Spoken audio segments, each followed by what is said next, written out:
मुझे एक बार एक छोटे बच्चे का खिलौना सड़क के बीच बैठा हुआ मिला।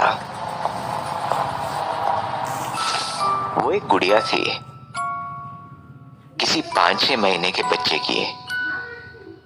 उसकी आंखें खुली थी, गहरी मोटी पलकें, और उसके चेहरे का गुलाबी रंग जैसे किसी इंसान की चमड़ी छीली हुई हो।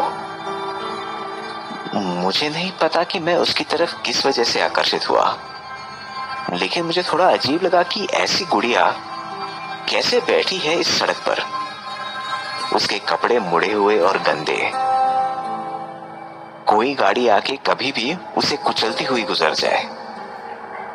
उसे उठाया तो उसके पैर अपने आप किसी कठपुतली की तरह झूल रहे थे, जो कि धागे से उसके शरीर से जुड़े हुए थे। तभी मैंने गुड़िया के अंदर खड़खड़ाहट की आवाज सुनी। मुझे जल्दी ही एहसास हो गया कि आवाज उसकी आंखों के पीछे उसके सिर से आ रही थी, जैसे उस प्लास्टिक के पीछे से कोई हिल रहा हो और प्लास्टिक को अंदर से मार रहा हो। सड़क पर मुझे कोई नहीं दिखा, तो बिना कुछ सोचे मैंने गुड़िया को फाड़ दिया, उसका सिर तोड़ दिया और उसको कंधों से चीर दिया।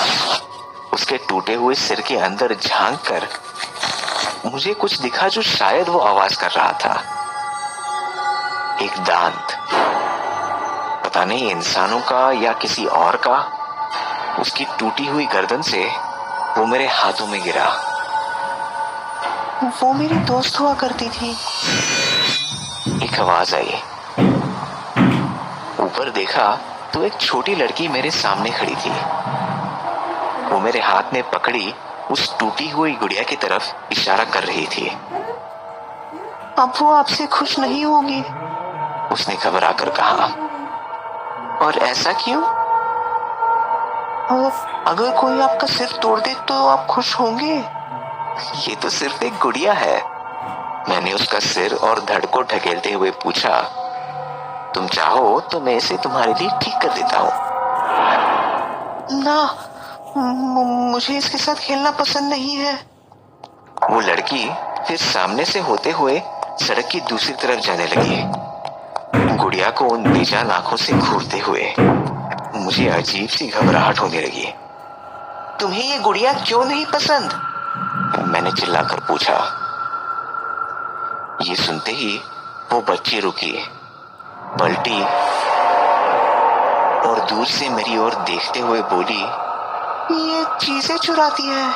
ये बोलकर वो पहली बार मुस्कुराई और मुझे दिखाई दिया कि उसके मुंह में एक भी दांत नहीं था।